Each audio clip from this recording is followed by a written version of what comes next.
합격하신 분이 오셨네요. 공법 80점 맞으셨다 그러면서 이제 문제가 쉽냐고 막 그러세요. 그래서 본인이 진짜 11월 달부터 하루도 안 빼놓고 수업 다 듣고 그 다음에 특강도 다 듣고 그 다음 예상 문제 철저하게 다 풀고 했더니 매일 보던 문제가 나오니까 쉬운 거지. 그렇지 않습니까? 예. 그 절대 그 문제 이번에 쉽지 않았어요. 공부 어려웠어요. 아주요. 어려웠는데도 자기가 3번, 4번을 풀어봤기 때문에 쉬운 거 아니겠습니까? 그렇죠? 예. 절대 문제가 너무 어려웠다고요. 근데 80점 맞고 이렇게 쉬운지 모르겠다고 그러시는데 내년 이맘때 여러분들 똑같은 얘기를 할 수 있을 거예요. 열심히 공부하시면은요. 그리고 참 제가 공지사항 하나 전달드릴게요. 제가 다음 주는 제가 휴강을 해야 돼요. 다음 주가 우리 공공기관 직원들한테 부동산 공법을 갖다가 여러 명의 교수님 한 7명 정도가 강의를 하시는데 저를 빼놓고는 다 출제위원들이세요. 제가 참석을 좀 해서 그분들 얘기 올해 시험 그 뒷얘기 있잖아요. 그다음에 내년도 출제 기준이 있잖아요. 그거 좀 제가 듣고 와야 될 것 같아요. 그래서 문제도 좀 얻을 수 있으면 얻어오고 이번에 교수님들이 학교에서 냈던 문제나 다른 데 냈던 문제 있잖아요. 제가 80문제 구해가지고 풀었는데 똑같이 나왔어. 문제들이 많이 나왔어요 이번에요. 예. 내년에도 여러분들 제가 9월 달쯤 돼서 최종적으로 8월 말에 출제 끝나고 나면은 또 한번 갔다 올 거예요. 그럼 여러분들은 뭐 어디 갔더니 물어보지 마세요. 가서 교수님 만나 뵙고 출제 방향이나 올해도 방향대로 나온 것 같아요. 지금 합격자 수 막 줄이자고 난리거든요. 웃긴 게 시험 공부하는 학생들은 합격자 수 늘려달라고 그러고 본인이 붙고 나면 그 다음부터는 바뀌어 줄이자고 막 그래요. 예. 원래 이제 수험생들하고 합격생들 좀 달라집니다 원래요. 예. 그래서 여러분들 하여튼 좀 열심히 하셔서 내년 이맘때 문제 너무 쉬웠네요 이렇게 느낌이 나오도록 공부하시면 되겠습니다. 자, 그 다음에 요거 아까 우리 기본법 제가 설명드렸잖아요. 그래서 국토계획법이 2003년 1월 1일부터 시행이 됐는데 우리가 2002년도까지 2개 법이었다. 도시계획법하고 국토용관리법 2개 법인데 요즘에는 문제가요. 법이 만들어진 과정도 물어봐요. 예. 그럼 현재 우리 국토계획법이 대한민국 시험에는 딱 2개 시험에만 나와. 국가에서 주관하는 시험에서는 우리 공인중개사 시험하고요. 감정평가사 시험도 있어요. 그 감정평가사 시험에 국토계획법이 들어가요. 출제가 같은 분이에요. 그래서 감정평가사 기출문제 나왔던 문제 중에서도 중개사 또 나오는 거예요. 근데 이제는 시험을 갖다가 이제는 우리가 앞으로 33회 시험 봐야 되잖아요. 33회 시험이면 시험 많이 보다 보니까 이제 중요한 문제를 2번, 3번 막 내기도 뭐 하니까 이제 법이 만들어진 과정도 물어보고 있어요. 감정평가사에서요. 그럼 우리는 이제 이해를 돕기 위해서 자, 이 도시계획법이라는 법이요. 1962년도에 만들어진 법이에요. 그리고 2002년까지 40년을 썼어요. 국토이용관리법은 1972년, 10년 후에 만들었어요. 그리고 2002년도까지 쓴 거예요. 1962년, 제가 태어나기 한참 전이거든요. 혹시 62년 이전에 태어나시면 손 한번 들어보세요. 62년 이전에 태어나신 분. 안 계세요? 예. 다른 학원들이 있던데 저한테 배우신 분들 중에서 최고령 합격하신 분이 80 몇 세더라? 85세신가 있었어요. 3년 전에 85세. 예. 85세신데 2년 만에 합격하셨어요. 1차 합격하고 그다음에 또 2차 하시고 학원 계단 올라오기에 힘이 들어오셔가지고 겨우 올라오셨고 그때 85세 되신 분께서 이제 공부를 하시는데 60세밖에 안 되신 분이 실수하신 적이 있었어요. 아, 나이를 먹었더니 기억이 깜빡깜빡하다 그랬다고 혼난 거예요. 85세 그분이 내가 군대 가 있을 때 너는 아직 태어나지도 않았다. 자기 군대 갔을 때 태어나지도 않았잖아요. 내 앞에서 뭐 나이를 먹었더니 몸이 예전 같지가 않아? 뭐 기억이 깜빡깜빡 혼났다니까요. 예. 그래서 그 어른들 때문에 젊은 그 60대, 70대 분들이 많이 붙었어요. 그분 덕분에. 예. 62년도 제가 태어나기 한참 전이지 당연히요. 저도 학교에서 책으로 공부했어요. 우리 1961년도에 우리나라에 중요한 사건이 있었어요. 혹시 그 역사책 혹시 보셨습니까? 1961년 우리나라에 중요한 사건이 있었어요. 5.16이에요. 5.16. 5.16 혁명이라 그래서 박정희 장군이 예전에 대통령 되셨죠? 박정희 장군이 당시 제2공화국 정부를 무너뜨립니다. 혁명으로. 그래서 이제 제2공화국은요 내각 책임제 정부예요. 윤보선 대통령, 장면 총리, 그러니까 총리가 다른 나라 수상 같은 거예요. 그러니까 장면 총리가 실권자, 대통령은 형식적인 대통령, 윤보선 대통령이 있던데 이 정부를 무너뜨립니다. 61년도 5.16 혁명으로. 그리고 나서 62년도에 우리나라의 최초의 부동산 공법이 만들어져요. 60년, 우리 최초야. 62년도. 그러면 이 도시계획법은 누가 만든 법이라는 거예요? 군인들이 만든 법이에요. 군인들이. 그래서 우리나라에서 법이 만들어진 게 62년도부터입니다. 그러면 우리가 일제시대 해방된 게 언제예요? 일제시대 때 1945년도 해방. 1945년도에 해방이 되고 난 다음에요. 우리나라 61년도 5.16 혁명할 때까지 우리나라 법이 거의 없었어요. 법이 하나, 형법 하나, 형법. 50년대에만 형법 하나 있었고 법이 없었다니까요. 그럼 나라를 어떻게 다스렸냐 그러니까 책을 찾아봤더니 조선 총독부, 일본인들이 조선 총독부에서 쓰던 일본법 있죠. 이걸 한글로 번역해 쓴 거예요. 16년간을 갖다가. 아주 부끄러운 일이죠. 아니 나라가 해방이 돼서 대한민국 정부가 생겼는데도 법은 없어. 조선 총독부에서 쓰던 일본법을 한글로 번역해 썼다니까요. 근데 이 사실을 갖다가 이 박정희 장군이 이제 알게 됩니다. 그래가지고 혁명에 참여했던 그 장교들을 이렇게 모아놓고 야 우리나라가 이렇게 법이 없냐. 여러분들 중에서 혹시 법학을 공부하는 사람 손 들어보라 그랬습니다. 이때 육군 소령 한 명이 손을 들어요. 이 소령 이름이 이석재 소령이에요. 이석재 소령이라는 분이 손을 딱 듭니다. 제가 법학을 공부했습니다. 이석재 소령은 군사학교 교관이었어요.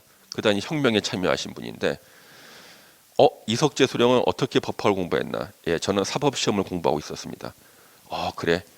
낮에는 군인들 훈련시키는 군사학교 교관이고 밤에는 독학으로 사법 공부했던 거예요. 이분이 영남대학교 법대를 졸업했을 거예요. 그래서 잘 됐다. 그래서 이제 5.16 혁명이 터지고 난 다음에요.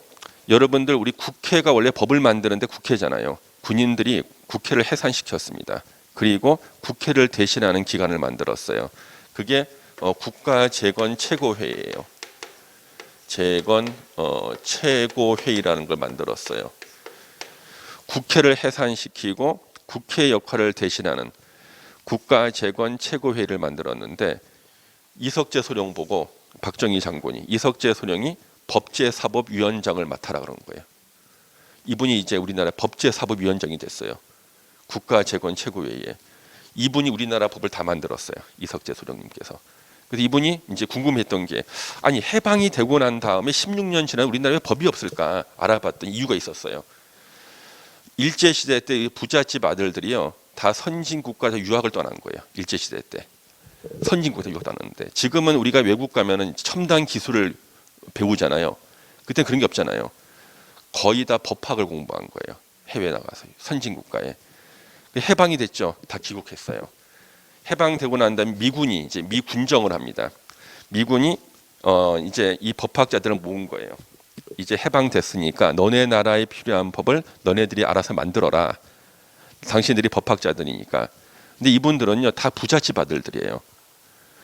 자기 뜻대로 법이 만들어지자면 나는 참여할 수 없다 그래가지고 모이기만 하면 싸우는 거예요. 16년이 지났는데도 법이 안 나와. 싸움만 하는 거예요. 이석재 소령이 다시 모으고 난 다음에 역시 또 싸우잖아요.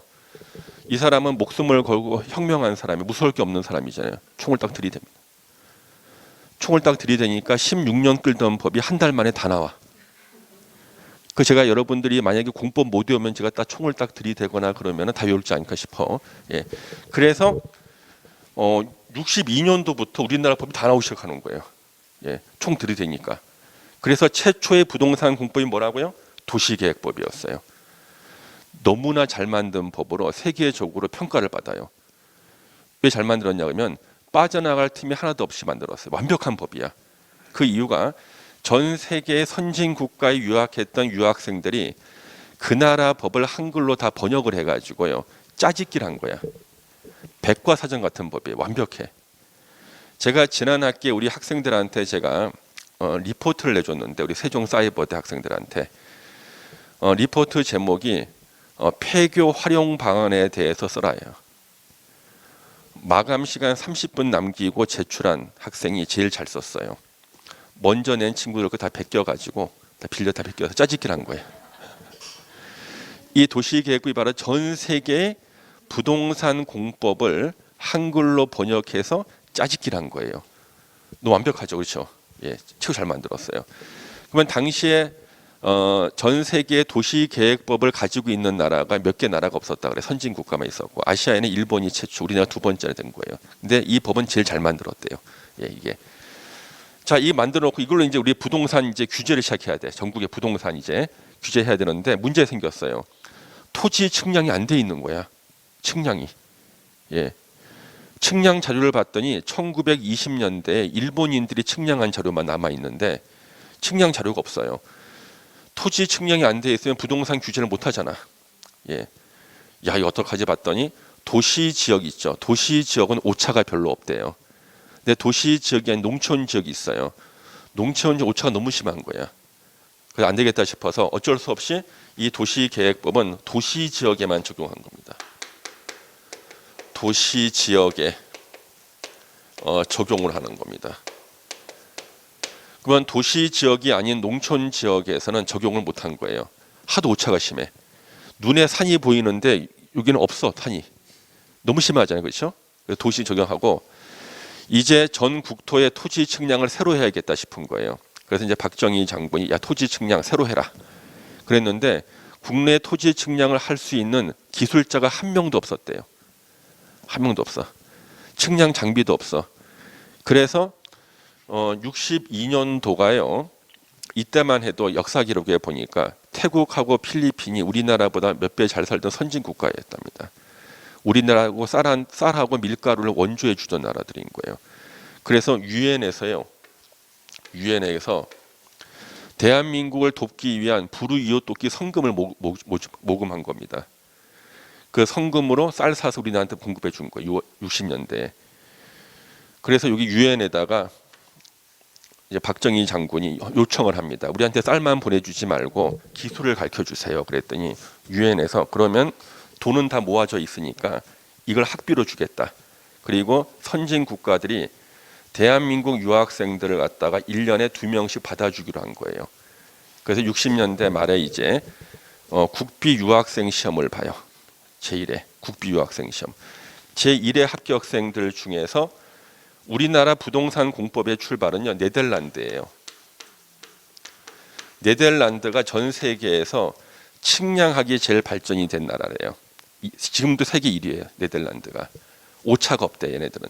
왜 그러냐면 네덜란드라는 말 자체가 토지가 바다보다 낮다는 뜻이에요. 네덜란드는 국토의 4분의 3이 바다보다 낮아가지고 측량을 잘못하게 되면 나라가 망해버려. 물에 잠겨버리는 거죠. 그래서 측량학이 세계 1위예요. 오차가 없어요. 그래서 제1회 국비 유학생 합격생 중에 2명을 네덜란드로 보냅니다. 그래서 갑이라는 사람이 항공사진 측량을 배워요. 항측이라 그래요. 비행기 타고 측량하는 거. 을이라는 분은 공군 소령이에요. 이분은 비행수를 배워요. 그래서 저공 비행을 해서 이렇게 이 사람이 사진을 찍게끔 만드는 거예요. 이분은 그 김소령님에게 있어요. 김소령님. 당시 우리나라 공군에서 비행기 조종을 제일 잘하신다는 분이었어요.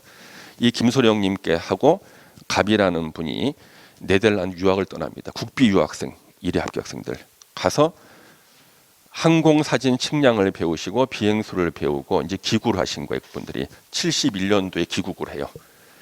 그리고 귀국하자마자 이제 바로 김소령님이 모는 경비행기를 타고 대한민국 상공에 도는 거죠. 사진 찍는 거예요. 이 판독을 다 끝내서 측량이 끝난 게 72년도. 72년도가 바로 그 유명한 새마을 운동을 한 게 72년도예요. 농촌 근대화 사업, 새벽종이 울렸네, 새아침이 밝았네. 바로 이때 국토이용관리법을 만들어서 측량이 끝났으니까. 그래가지고 요거는 도시지역, 외지역에만 적용하는 거예요. 이렇게. 그래서 전국토의 측량이 다 끝난 71년도에 이제 도시지역이 아닌 곳도 부동산 규제를 할 수가 있다. 그래서 국토이용관리법 만들고 도시지역이 아닌 곳에 이제 부동산 개발도 하고 규제도 하는데 그때 새마을 운동을 같이 한 겁니다. 이때요. 예. 근데 요즘에는요 공무원 서로 되려고 그러잖아요. 옛날에는요 공무원 서로 안 하려고 했대. 월급이 너무 적어가지고. 그래서 국비 유학생들은 의무가 있대요. 너네들은 나라 돈으로 공부했으니까 유학 끝나고 돌아오면 7년간 의무적으로 공무원으로 근무를 해야 돼요. 지금의 7급 공무원으로. 그래서 두 분이 이제 의무적으로 7년간 근무를 하신 거예요. 그래서 전국의 신도시 측량을 다 하셔. 이제 갑이라는 분께서 새로운 도시를 다 하는데 7년 딱 지나고 난 다음에 이 김소령님은 이제 전역을 하십니다. 그리고 대한항공 기장으로 가세요. 칼기 기장 가신 거예요. 그리고 나서 얼마 안 있다가 이분이 뉴스에 크게 나오셨어요. 지금도 검색하면 나올 거야. 지금은 러시아라고 예전에 소련 그랬거든요. 대한항공 칼기가 가는데 소련 공군기가 총을 쏴가지고요. 바퀴가 망가진 거예요. 그래서 착륙을 해야 되는데 바퀴가 안 나와. 그 큰 여객기를 바퀴 없이 착륙했어요. 얼음 위에 동체 착륙했습니다. 그게 무르만스크라는 데가 있어요. 무르만스크. 가끔 그때를 아십니까? 해서 뉴스에도 나와. 흑백 뉴스에 나오는 거. 아마 인터넷 검색하면 나올 거예요. 무르만스크에 그 큰 여객기가 바퀴가 없이 동체 착륙을 시킨 거예요. 이분이 주로 배운 게 뭐야? 저공 비행을 배웠잖아요. 그래서 세상이 미끄러지면서 얼음 위에 착륙해서 사람들 다 살렸어요. 그래서 사람들이 야, 세상에 어떻게 저렇게 조종을 잘할 수 있는가? 이분이 바로 네덜란드에 가서 이 비행수를 배워오신 분이고, 갑이라는 분께서는 이제 계속 근무를 하셨어요. 공직 생활 계속 해가지고 차관보까지 하셨습니다. 신도시 측량 다 하시고, 그러다가 이제 6년 전에 돌아가셨어요. 돌아가셨고, 그래서 이 네덜란드가 우리나라 이제 부동산에 이제 출발이 된 거고요. 지금도 우리나라 측량학 공부하시는 분들은 네덜란드로 유학을 가요. 최고입니다. 예. 자, 그래서 이 두 개의 법이 나왔죠. 자, 도시지역에는 뭐야? 도시계획법. 도시지역이 아닌 곳은 국토이용관리법. 우리는 이것을 이원화돼 있다 그랬어요. 이원화돼 있어가지고 제가 예전에 대학원 다닐 때 있잖아요. 이쪽이 나눠져 있잖아. 그래서 땅이 하나 나왔다 그러면 일단 제일 먼저 물어보는 게 도시지역입니까? 도시지역이 아닙니까? 물어봐. 도시지역이라면 뭐부터 출발하는 거야? 도시계획법부터. 도시지역이 아닐 때는요. 국토이용관리법부터 출발하는 거예요. 이원화돼 있었다고 이렇게 해요. 예. 우리나라는 여기 72년도가 아주 중요한 해예요. 70년, 71년, 72년 3년간 우리나라의 부동산과 관련된 큰 사건이 다 일어나요. 이때가 역사책에 이렇게 보면 우리 그러니까 대학원 공부할 때 책에 보면은 여러분들 우리나라에서 최초로 무너진 아파트가 있어요. 혹시 아세요? 대한민국에서 아파트가 무너진 최초의 사건이 벌어집니다. 이때 와우 아파트라고 있었습니다. 들어보셨나요? 그 와우 아파트라는 게 최초로 무너진 아파트 우리나라에서요. 와우. 이 와우 아파트가 저기 우면산 쪽에 있었다 그러는데 저도 물론 본 적이 없겠죠, 그렇죠? 예. 무너졌다 그러는데 이게 무너졌을 때 가장 가슴이 아팠던 사람이 아파트를 장려했던 당시에 박정희 대통령이었습니다. 너무 가슴이 아픈데 지금의 세종문화회관이 예전에 시민회관이었어요. 그게 불타고 새로 지은 세종문화회관인데 시민회관에서 가수 한 명이 이제 공연을 하는 거예요. 그 사람이 부를 노래가 신고산 타령이었대요. 신고산이 우르르 해야 되는데 갑자기 이 사람이 가사를 바꿔 부른 거예요. 와우 아파트가 우르르 무너지는 소리에. 야, 국가가 참사가 나 사람들도 많이 죽었는데 이것을 비꼬는 노래를 불렀잖아요. 화가 난 박정희 대통령이 저놈 잡아오라 그랬거든요. 그날 밤으로 미국으로 도망을 칩니다. 조영남이라고. 그리고 이제 이 사람이 귀국을 해요. 언제 귀국하냐면 이제 박 대통령 돌아가시고 난 다음에 이제 귀국을 하죠. 예. 이때가 이제 그때고. 그래서 이 와우 아파트가 무너지고 난 다음부터 사람들은 이름이 중요하다는 거예요. 아파트 이름이. 와우, 소가 들어 누웠잖아요. 누울와 소우자잖아요. 아파트가 누워버렸잖아. 아, 그때부터 이제 아파트는 이름이 중요하다 해서 우리나라에 이제 멋있는 이름 그때부터 나오는 거예요. 와우 아파트가 무너지고 난 다음에. 그 다음에 72년도에는 7.4 남북 공동성명이 발표가 됐어요. 7.4 남북 공동성명은 남북이 평화통일에 전격 합의한 거예요. 진짜 통일이 되는 줄 알았대 사람들이. 지금 아무도 안 믿을 거야. 그래서 이때 이제 부동산 쪽 어떤 일이 벌어졌냐면 북한에 살다가 이렇게 월남하신 분들이 있잖아요. 북한에 땅 문서, 집 문서를 다 가지고 내려왔거든요. 통일이 되면은 북한에 있는 자신의 부동산을 다 이전에 회복할 수 있잖아요, 자기가. 근데 급전이 필요하신 분이 이걸 판 거야. 이걸 산 사람들이 있다는 것이. 다 망했어. 그분 다 망했어. 예. 그 다음에 이제 70년대 초에 이제 우리 그 경부 고속도로가 만들어집니다. 최단 시간에 최저 비용으로 만든 경부 고속도로는요. 박정희 대통령이 몇 월 며칠까지 완성하라 그랬을 때 그날 새벽 4시에 완성했대요. 그날 약속을 못 지키면은 관련자들은 다 실종되는 거예요. 그래서 그날 새벽 4시에 완공을 했고 대통령은 무조건 나는 그날 시승을 하겠다는 거예요. 근데 아스팔트가 안 마르더라는 거지. 지푸라기를 뿌려서 불을 질러서 말렸대요. 그리고 새벽 4시에 차선을 그은 거야 이렇게. 대통령이 딱 시승 딱 한 거지. 타이어에 차선이 묻어나. 예. 다 이제 70년부터 72년 사이 일어났던 일들이에요. 아주 유명한 일들이죠. 그래서 이제 이렇게 해서 무려 보세요. 도시계획 40년, 30년 했잖아요. 이제 문제가 생겼습니다. 제1기 신도시가 만들어진 거예요. 분당하고 일산이요. 자, 분당하고 일산은 도시 지역이 아니었잖아요. 농촌이었잖아요. 땅이 다 농촌 지역 땅이죠. 하룻밤 사이에 자고 났더니 이제는 도시 지역이 됐네. 그러면 어저께까지는 적용되는 법이 뭐였어요? 국토이용관리법. 오늘부터 자고 났더니 도시계획법 적용. 여자가 하루아침에 남자로 바뀐 거예요. 엄청난 혼란이죠. 그 난리 난 거죠. 앞으로 계속 신도시를 만들어야 되는데 하루 사이에 적용되는 법이 달라진다는 것은 엄청난 혼란이다. 이걸 어떻게 해결할 것인가? 그래서 나온 것이 두 개의 법을 이제 통합하자. 그래서 도시지역이든 도시지역이 아니든 똑같은 법으로 부동산 규제를 하자. 바뀐 거예요. 이 두 개를 통합하려고 봤더니 문제가 있어요.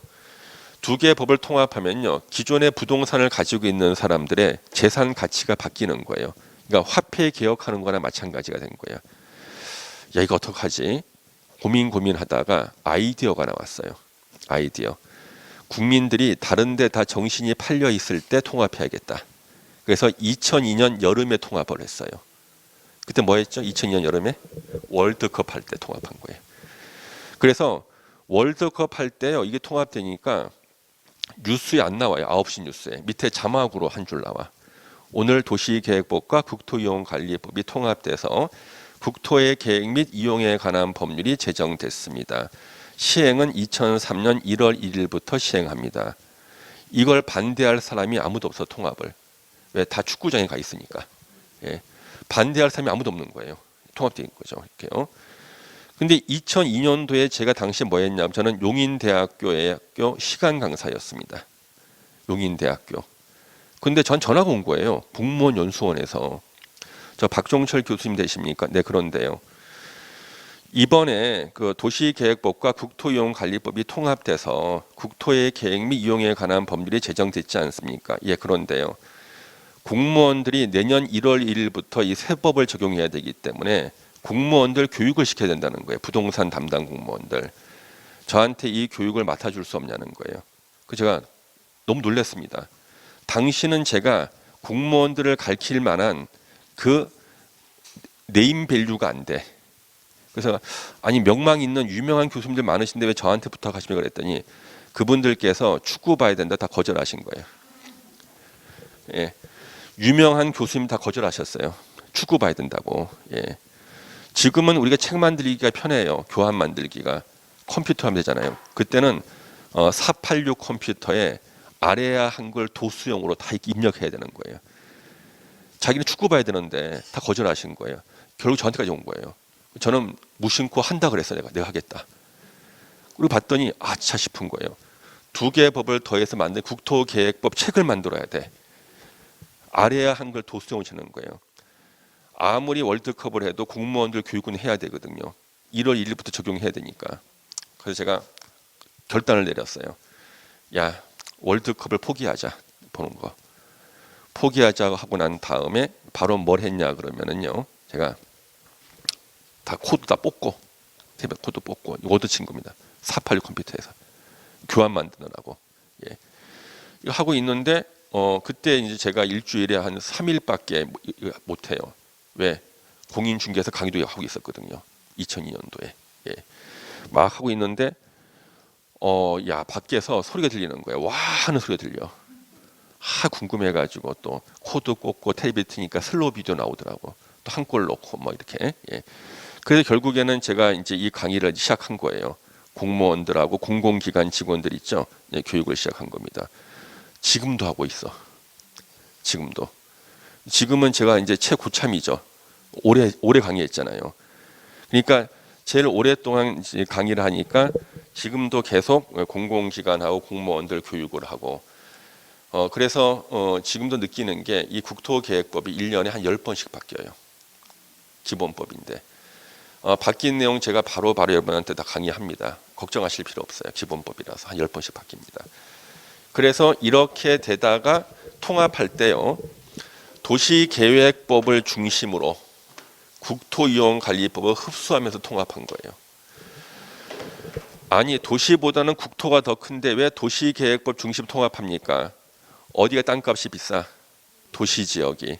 그래서 땅값 비싼 도시지역에 적용되는 법에 더 중요한 내용이 많았거든요. 그래서 도시계획 중심으로 국토이용관리법 흡수한 거예요. 그래서 이제 이게 일원화가 된 거예요. 일원화. 도시지역이냐 도시지역이 아니냐를 가리지 않고 하나의 법으로 이제 부동산 규제가 시작됐어요. 2003년 1월 1일부터요. 근데 지금도 이 두 개의 법을요. 법제처에서 검색하는 횟수가 굉장히 높아요. 그 이유가 자기 부모님한테 상속받은 땅이 2003년 이전이었어. 그때 적용되던 법이 이 두 개였겠죠. 예? 근데 누가 거기다가 내 땅에다가 불법 건물을 지었어. 그 사람 쫓아내기 위해서 필요한 거 봤더니 옛날 법의 규정이 필요한 거야. 그래서 우리 세종사이버대 부동산학과 학생이요. 재학생 1000명입니다. 지금요. 평균 연령이 40대 후반이에요. 어린 학생들 없어요. 그러면 1000명은 거의 다 부동산 관련 일을 하시는 분들이에요. 공인중개사도 상당수가 있고 건축하시는 분, 구청의 부동산 과장님도 계시고 공공기관의 부동산 개발 담당도 있고 다 부동산 일을 하시는 분들인데 이분들이요 이제 질문을 올리잖아요. 우리 사이버대에서는 교수가 24시간 내에 답변을 해야 돼요. 학칙이야. 질문 내용 교수님 제가 부모님한테 10년 전에 물려받은 땅이 있는데요. 이 땅의 땅값을 올리는 방법이 어떤 게 있을까요? 이게 질문 내용이야. 수업과 전혀 관련이 없어. 네. 교수님 제가 어디다 재개발 지분을 사야 되는데요. 이게 투자 수익이 나올까요? 질문할 때 50메가까지 파일을 첨부할 수 있어. 지적도 다 첨부해서 올리는 거예요. 24시간 내에 답변. 이건 컨설팅 해야 될 내용도 있잖아요. 내가 제일 싫어하는 학생이 금요일 날 한 오후 5시쯤에 자기 회사에서 질문 올리고 퇴근하는 분들이 있어요. 그럼 나는 주말이 없어지잖아. 그렇잖아요. 금요일 날 오후 5시 질문 올려. 예. 교수님 이 농지인데요. 이 농지에다가 제가 건물 지었더니 구청에서 나와가지고 철거하라 그러는데 철거 안 할 방법이 없을까요? 질문 내용들 다. 야, 그래서 제가 총장님한테 건의를 했습니다. 너무 심합니다. 24시간. 그래서 바뀌었어요. 빨간 날을 빼고 24시간 내 답변으로. 예. 바뀌었어 지금요. 예. 그래서 이제 이분들이요. 4학년 2학기가 한 400명 돼요. 졸업을 안 하는 거예요. 졸업생들 질문에 답변해 줄 의무가 없거든요. 그래서 자기가 부동산 관리하거나 질문할 게 많은 사람들은 졸업을 안 해. 4학년 2학기 한 400명이 몰려 있는 거예요. 예. 그래서 주로 질문하는 내용들이 다 부동산과 관련된 거 질문하시고 이게 사이버대 입학하시는 이유가 86%가 장학금을 받아요. 사이버대는요. 국가 장학금이라 그래가지고요. 월 소득이 환산해서 1,000만 원이 안 되면 장학금이 나옵니다. 교수 추천 받으면 또 플러스 30% 추가로 또 장학금이니까 86%가 장학금으로 하고 다니니까 얼마나 좋아. 그러니까 다 등록해 놓고 질문할 거 질문하고, 부동산 일하시는 분들은 회사에서 부장님이 시키는 일 나한테 질문해 가지고 서류 보내고 그러는 거죠. 그래서 이제 그분들이 얼마 전에 여기 남양주에 사시는 분이 계셔요. 제자인데 연세가 60대 중반 정도 되십니다. 이분이 남양주 모 지역에 71년도에, 그러니까 71년도에 부모님한테 이제 물려받은 산이야. 산에 갑자기 군부대가 와가지고요, 거기다가 막사를 지은 거예요. 군인들 막사를. 그때 이제 부모님께서 항의를 하셨겠죠. 그때 군부대가 미안하다면서 임대료 쪽으로 돈을 준 거예요. 임대료로. 그러다 이제 군부대 철수를 했어. 철수하고 난 다음에 거기가 이제 개발 제한 구역 지정돼서 72년도에 정돼 나서 이 막사 낡았잖아요. 이분이 깨끗하게 좀 고쳤어. 수리를 했어요. 증축해서 이제 완전 집처럼 보이게 만들었거든요. 남양주시에서 이건 불법 건축물에 철거 나온 거예요. 철 못하겠다 그랬더니 이행 강제금이 부과돼 버린 겁니다. 교수님 이거 어떻게 하면 좋습니까? 해가지고 그 어쩔 수 없이 제가 다시 또 이 법을 찾아봤어요. 도시계획법을 찾아서 확인해 봤더니 그와 똑같은 일이 남양주에서만 2,500건이 있었어. 그러면 2,500명의 사람들은 다 이 법을 다 찾아봤겠네, 그렇죠? 두 개 법 그렇잖아요. 그래서 지금도 이 두 개 법 이렇게 찾아보거든요. 근데 이제 감정평가사 시험 문제가 딱 보니까 자 이렇게 나와. 자, 감정평가 시험 문제. 국토의 계획 및 이용에 관한 법률에 대한 설명으로 틀린 거 찾아라. 국토의 계획 및 이용에 관한 법률은 종전의 도시계획법과 국토이용관리법을 통합해서 제정한 법이다. 이게 1번 지문이야. 2번 지문, 도시계획법은 도시지역에만 적용되던 법이다. 3번 지문, 국토이용관리법은 도시지역 외지역에만 적용되는 법률이다. 4번, 5번 다 이걸 아는 사람들만 맞출 수 있는 문제가 나온 거예요. 예. 야, 그래서 요즘에는 법이 만들어진 과정까지도 시험 지문에 물어본다는 거죠. 여러분 다 기억할 수 있죠? 그렇잖아요. 예, 한 번만 들어두면 돼. 한 번만 들어두면. 예. 국토계획이 만들어져 있다. 그래서 우리는 이런 것들을 갖다가 이제 이해를 하면서 공부를 하시는 거고요. 그 다음에 거기 보시면은 136페이지에 국토의 계획 및 이용에 관한 법률의 주요 용어라고 나옵니다. 1번에 봤더니 광역도시계획, 2번에 도시군계획, 3번에 도시군 기본계획 이렇게 나오잖아요. 4번에 도시군 관리계획 나오죠. 끝에 다 계획이죠. 그래서 우리 부동산 공법에는 수많은 계획이 나와요. 이것을 우리가 행정계획이라 그럽니다. 이걸 우리가 행정계획이라 그래요. 자, 행정계획에서요 제일 높은 데 있는 최상위 계획이 국토종합계획이라는 게 있어요. 국토종합계획이라는 게 있습니다. 이거는 이제 국토기본법이라는 법이 있거든요. 이 법에 국토종합계획이라는 게 나오고, 그럼 국토종합계획은 우리 시험 범위가 아니죠. 국토기본법에 나오니까. 하지만 우리가 공부하는 6개의 법률에 국토종합계획이라는 말이 나와요. 시험 범위는 아닌데 나와. 예, 그래서 개념을 알고 있어야 돼요. 시험 범위는 아닌데 시험에 나오니까. 현재가 제5차예요. 제5차 국토종합계획 2020년부터 2040년까지 대한민국 전 국토의 개발 계획이 나와 있다고요. 예, 그래서 이 전이 제4차였어요. 제4차가 2000년부터 2020년까지 계획. 이거는 5년마다 수정하게 돼 있었거든요. 그래서 2006년도에 수정이 됐고요. 2011년도에 수정이 됐는데 2016년도는 수정을 못했어요. 이거를 결재할 대통령이 청와대 안 계시는 바람에 못했고요. 예. 그래서 이 국토종합계획이요. 2020년 작년부터 이제 앞으로 20년간 대한민국을 어디를 어떻게 개발한다 다 나온 거예요. 그러면 이렇게 중요한 게 뉴스에 한 번도 안 나왔어. 9시 뉴스에. 그 경제신문에만 나왔어요. 그러니까 매일경제신문이나 한국경제신문에 오늘 청와대에서 김현미 국토부 장관의 제청으로 제5차 국토종합계획이 대통령 승인을 받아서 확정됐습니다. 앞으로 20년간 대한민국의 국토 개발의 기본 청사진이 발표가 됐습니다. 나오고 9시 뉴스에 안 나온 거예요. 왜 뉴스에 안 나왔을까요? 예? 왜? 투기를 부동산 투기 방지하겠다는 거예요. 예. 왜? 예전에는 뉴스에 나왔었거든요. 예전에. 여러분요. 2006년도 수정 계획이 뭐였냐 그러면요. 공공기관을 지방으로 이전하겠다. 그래서 LH 공사를 진주로, 한국산업단지공단을 대구로, 영화진흥위원회를 부산으로, 한국철도공사를 대전으로 옮기겠다는 거예요. 이 기관들은 다 제가 위원으로 있는 기관이 현재. 야, 이거 난리 났어요. 전에는 제가 하루에 이걸 다 돌았거든요. 하루에. 예? 그래서 분당에 LH 공사 가가지고 상담해주고 신도시 만드는 거 상담하고 그 다음에 지하철을 싹 타가지고요.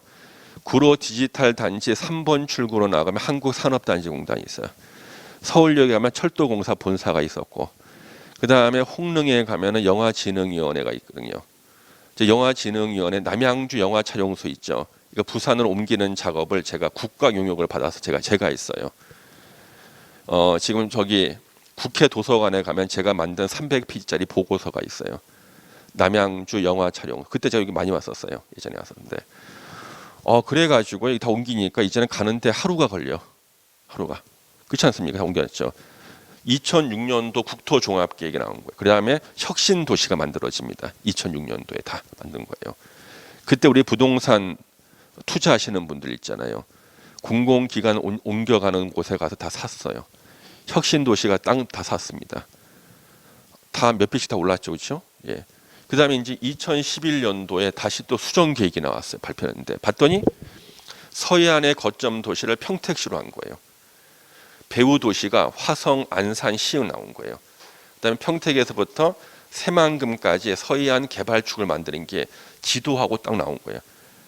한글만 읽을 줄 알면은 야 이거 사야겠구나 다 알지 않습니까? 그래서 평택의 땅값이 10배 정도가 올랐고요. 그 다음에 배후 도시가 화성, 안산, 시흥이거든요. 화성이 최근 6년간 수도권에서 인구 증가율 1위인 도시가 경기도 화성시예요. 우리 원래 경기도 화성 좀 무서운 동네 아닌가요? 무섭죠, 화성시가. 이제는 안 무서워요. 하도 개발을 많이 해서 사람을 몰래 묻을 땅이 없어. 이제는 안 무서운 거야 지금은요, 화성시가. 그래서 화성, 안산, 시흥이 배후 도시로 개발축이 나온 거죠. 2011년도 수정 계획인 거예요. 예. 이때 다 나왔어요. 그다음에 양양 고속도로 뚫는 거 어디에다가 기차 어떻게 뚫고 도로 좀 다 나온 겁니다. 계획. 이것만 한글만 읽으면 다 되지 않나요? 그렇죠? 부동산 투기가 막 생긴 거예요. 그래서 이번에 5차 국토종합계획을 발표할 때는요. 뉴스에 안 나온 겁니다. 그러면 일반 국민들은 잘 모르죠. 부동산에 관심이 있거나 부동산학과 다니는 사람들은 알죠. 발표되자마자 일주일 만에 제가 특강을 했습니다. 우리 세종사이버대 학생들한테 특강. 학생들 난리 난 거예요. 빨리 특강해달라고. 왜? 여러분들 지금 오늘 혹시나 수업 끝나고 나서 심심하시면은요. 인터넷 가서 국토교통부 홈페이지에 들어가 보는 거예요. 국토교통부 홈페이지에서 검색창에다가 제5차 국토종합계획 검색해 보세요. 그러면 PDF 파일로 누구나 다 다운받아서 볼 수 있어요. 그렇게 해서 이거 있는지 몰랐죠? 예, 다운받아 보시는 겁니다. 그러면 한 500페이지 분량이야. 이 중에서 핵심은 한 50페이지밖에 안 돼. 예, 제가 이것을 압축해서 학생들한테 강의를 해준 거예요. 특강. 그래서 우리 이제 사이버 대학생들이 막 와가지고 이제 그걸 듣는데 학생들이 감동을 받는 겁니다. 야, 나라가 앞으로 이렇게 개발하는구나. 이쪽 개발하고 개발축이 어떻게 나오고 GTX는 어디를 역을 만들고 다 나오거든요. 개발 얘기예요. 여러분들 하여튼 심심하시면 들어와서 보시면 돼요. 그러면 이걸 알고 있는 사람은 부동산 투자에 성공을 하고 자기가 중개업하는 사람들은 앞으로 개발될 때 가서 미리 자리를 잡고 있고 그렇잖아요. 예. 일반 국민 거의 모르죠. 이게 바로 정보의 격차가 생기는 거예요. 격차가요. 예. 그래서 국토종합계획 한번 보시면 괜찮습니다. 그래서 이때 이것을 모르고 투자를 못했던 분들이 기다린 거예요. 5차 국토종합계획 나올 때가 기다렸던 겁니다. 예, 부동산 투자하시는 분들이요. 또 건설업 하시는 분들, 부동산 관리 일하시는 분들은 앞으로 개발될 때 이게 중요하지 않습니까? 다 그때 오셔서 다 이제 보신 거죠. 그래서 국토기본법이라는 법에 나오는데 이게 최상위 계획이에요. 대한민국 전국토의 개발 계획입니다. 그래서 이거는 시험범위 안 들어가지만 우리 6개 법률에는요. 6개 법률 그 내용의 국토종합계획이라는 말이 나와요. 예. 그러니까 시험 지문에서 만날 수가 있다고요. 예. 요 밑에가 아까 나와 있던 우리 거기 1번의 광역도시계획이라는 게 나옵니다. 광역도시계획이 나와요. 2개 이상 도시를 묶어서 그 도시의 기능과 역할을 분담시키는 거예요. 앞으로 광역이라는 말이 나오면 2개 이상 도시가 전제가 될 때 광역이라는 말이 나옵니다. 그래서 광역도시계획은요. 전국에 10개가 수립되어 있는데요. 규모가 제일 큰 것이 수도권이에요. 수도권 광역도시계획입니다. 수도권이에요. 서울, 경기, 인천을 묶어놨어. 엄청 크죠. 서울, 특별시, 경기도, 인천, 광역시 3개를 묶어서 기능하고 역할을 분담시키는 계획이에요. 그래서 서울, 경기, 인천을 묶어 놓으려면 교통망이 필요하잖아요. 여러분 광역버스 타보셨어요? 광역버스. 광역버스가 바로 광역도시계획으로 만든 거예요. 그래서 인천광역시, 경기도에서 오는 광역버스가 전용 차선을 타고 서울 강남역까지 오잖아요. 이게 바로 수도권 광역도시계획을 만든 거예요. 우리 시험범위죠. 공인중개사 1번 시험 문제가 바로 이 광역도시계획이 나와. 예. 요 밑에 이제 어느 도시의 목표가 나오는 도시군 기본계획이라는 게 나와요. 도시군 기본계획 나오고 그 밑에가 어느 도시의 목표가 나오는 계획이고 목표. 예. 그럼 우리 경기도 안산시의 목표는요. 공업도시가 되겠다는 거예요. 그래서 안산시 도시기본계획을 보면은 안산시 목표 공업도시가 되겠다. 그러면 안산시의 이 목표 달성을 위한 토지 이용 계획이 나와요. 토지를 이용하는 계획이 나오는데 이 토지 이용 계획이 도시군 관리 계획이에요. 도시군 관리 계획입니다. 이게 이제 이게 토지 이용 계획이라 불리는 거예요. 그래서 안산시의 도시군 관리 계획을 봤더니 안산시의 토지를 다른 도시에 비해서 공장 부지로 쓰겠다는 게 몇십 배가 더 많은 거예요. 목표가 뭐야? 공업도시니까. 목표 달성을 위한 토지 이용 계획이 바로 도시군 관리 계획을 했죠. 도시군 관리 계획 봤더니 공장 부지로 땅을 많이 쓰는 거예요. 목표 공업도시니까. 예. 그럼 예전에 목표. 자, 충청남도 천안시의 목표. 교통의 중심 도시가 되겠다. 천안은 1000년간 전국 교통의 중심지였어요. 천안의 도시군 관리 계획을 봤더니 천안의 토지 중에서 다른 도시의 몇 배에 해당되는 토지 면적을 도로 부지로서 목표가 교통의 중심 도시니까. 그렇죠? 예. 그다음에 요 2개를 딱 더해 가지고 도시군 계획이라 그래요. 도시군 계획 그래요. 근데 만약에 그 도시가 시일 때는요. 특별시, 광역시, 특별자치시, 그냥 시 그리고 제주도일 때는요. 점하고 군자를 띄고 말하는 거야. 도시기본계획, 도시관리계획, 도시계획. 여러분 도시계획이라는 말 들어봤죠? 도시계획. 이게 바로 그 도시계획이에요. 도시계획. 공식 명칭은 가운데 점을 찍고 군자를 쓰는데 그 도시가 시나 제주도일 때는요. 그냥 도시기본계획, 도시관리계획, 도시계획 그러는 거예요. 도시계획. 도시계획은 뭐예요? 요 2개를 합쳐서 도시기본계획과 도시관리계획 합쳐서 도시계획 그래요. 그러면 남양주시는 시니까 남양주시 도시기본계획, 도시관리계획, 도시계획 합쳐서 부르는 거고요. 그 다음에 요 사이에 들어가는 게 있어요. 우리 시험 범위는 아닌데 시험에 나와요. 수도권 정비계획이라는 게 있어요.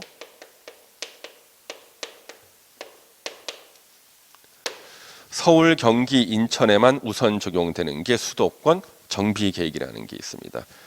이거 수도권 정비 계획 법이라는 데 나오는데 엄청 중요한 법인데 시험 범위가 아니야. 왜? 공인중개사 수험생들이 수도권에만 있는 게 아니잖아. 그래서 이걸 갖다가 시험 빼놨거든요. 그러면 우리가 시험법 우리가 6개 법률이죠. 6개 법률에서 수도권 정비 계획이라는 말이 수백 번이 나와요. 이거는 시험에 안 나오지만 시험 범위는 아니지만 시험에 나온다. 제가 이 설명을 드릴 거예요. 시험 범위는 아닌데 시험에 나와. 왜? 6개 법률에 나오니까 공부를 해야 되는 거죠. 예. 그러면 이런 계획들은 우리가 앞으로 계속 보는 거예요.